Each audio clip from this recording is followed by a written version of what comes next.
Hello and welcome back everyone for your favorite chess YouTube channel Chess Sensei. For today's video we are going to learn the most dangerous opening that you can play as black and it's against the Italian game which it comes from e4, e5, knight to f3, knight to c6, bishop to c4, and we will play here pawn to f5 and just try to confuse white as early as possible. So after pawn to f5, this is the most dangerous or aggressive gambit you can play against this opening, which is the Italian, against white. So after pawn to f5, of course it might be dubious because we are weakening this diagonal, but we will show some variations, and the most critical one is the end one, because it is the most critical variation, which is pawn to d4, and we will show it in the end of the video. So after e takes f5, which is the most logical human move,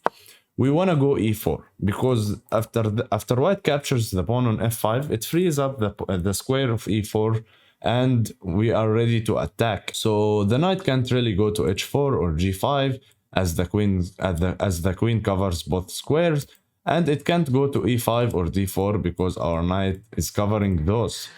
But there is knight to d4, which we will cover in just a second, and it's just super crazy. White is sacking a piece, and we will learn it in just a second. But first of all, let's look at the most human move, or most logical move, shall I say, and it is knight to g1. So after knight to g1, we want to go d5 and build the center here and hit this pawn. But the problem is white is going to give this check on h5, and really we don't want to go king e7, right? we won't go. We don't want to play a delayed pawn cloud. So g6 doesn't work, unfortunately, here, because after knight to f6 hitting this queen, you will say, okay, the queen moves, I regain the pawn, but there is g7 check hitting the rook, and white is winning the game, because white will get a new queen and white is up a rook. And the h7 pawn is also attacked. Like, yeah, black should resign here. So of course we don't want to allow all of that. So after knight to g1, we want to go knight to f6, just covering this h5 square from white queen. And in the next move, we want to go d5 and try to regain our pawn on f5. Yeah, black play is super easy. White most likely is going to go d3 to challenge the center very quickly and put pressure on black. And white also wants to go knight f3 because the e2 square is not really good for white's knight. So the f3 square is what white is planning to put his knight to. So here we want to go d5. Of course, we don't want to take and give white a very easy life. So most likely, or most played move is going to be bishop to b5, and we will just regain our pawn. And believe me, when you play a gambit or any such type of positions, when you gambit a pawn or sacrifice a pawn, when you regain it, you are most likely better, and the evaluating bar is agreeing with me. And the position is super aggressive for black, right? Like black is going to go bishop to c5 and castle and put his rook to f8 and try to attack white as quickly as possible. So white is going to take, and here there is both captures are fine, but we want to take with the bishop just to put pressure on this diagonal and try to capture this pawn on g2.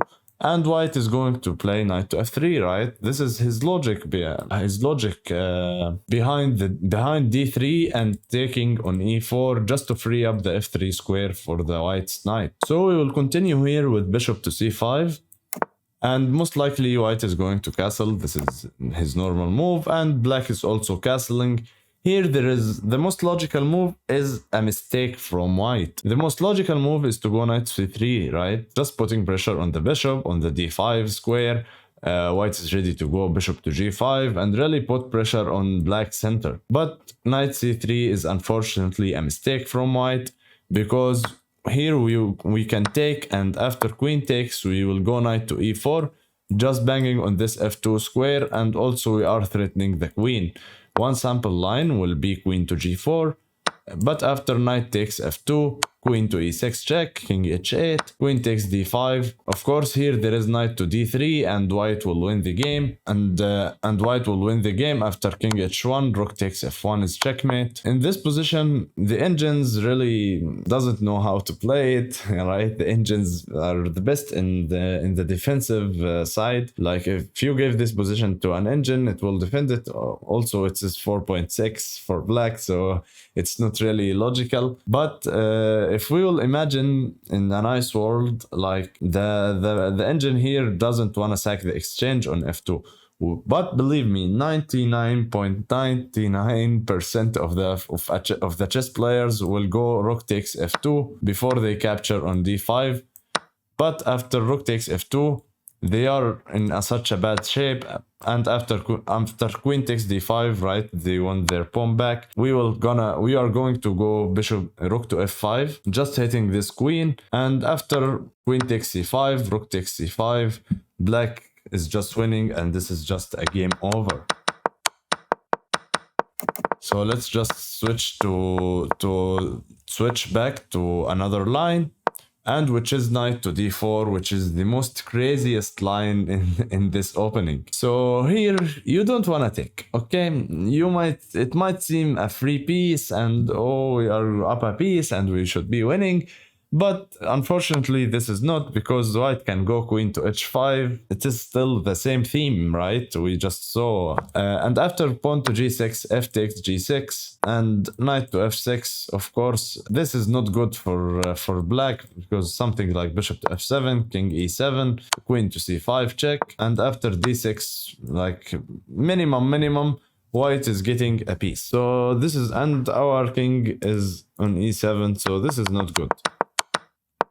So we don't wanna play knight takes d4, because I just showed you like white is getting back his piece, and white is most likely going to win the game. So here we wanna go knight to f6, just covering this h5 square from white queen, and putting the question through these knights is looking to each other. Of course, the most logical move here for white is to take the knight on c6, and when you have captures, most likely in chess, you don't wanna take not far from behind the center. You want to take towards the center. So you will take b takes c6, just to help you to improve your position with pawn to d5 and build a huge center with these pawns. So most likely white is going to castle, and after d5, gaining a tempo in this bishop to e2, and bishop takes f5, we regained our pawn. We will continue with something like bishop to c5 and castles kingside, and still putting a huge pressure on white. So let's just come back. So after f5, white can decline the gambit and play d3 and say, no, I don't want anything from you. I just want to play some solid chess. But here we are going to transpose for the Lucini gambit with the move bishop to c5. And of course, it might seem like knight to g5 is just game over, like white's threatening a knight to f7. And of course, knight to h6 is not a good move, because there is queen to h5 check, and after pawn to g6, there is queen takes h6, and white is winning. So we don't want to play this. But there is a really good trick in this position, which is to go f4 and let white go knight to f7. And white is thinking, oh, I am winning an exchange and I am winning. But it's not that easy. Here we have queen to h4, just threatening checkmate. Of course, white can't take, because we will have queen takes f2 checkmate. So white is going to castle, right? To just defend the f2 square. And here we want to go knight to f6. So our plan is super easy. We want to go rook f8 next move and try to trap this knight and win it. Like some random move for white, just to illustrate the point for you. We want to go rook f8 and win this knight. But it's not that simple. It's not about winning the knight. We are just threatening this. And here white is going to see, oh, you want to free up your rook and get away with this opening? No, I will take a rook and I will go up a rook, right? But here there is knight to g4, and here white should resign the game immediately. White should be resigning the game. Why white should be resigning the game?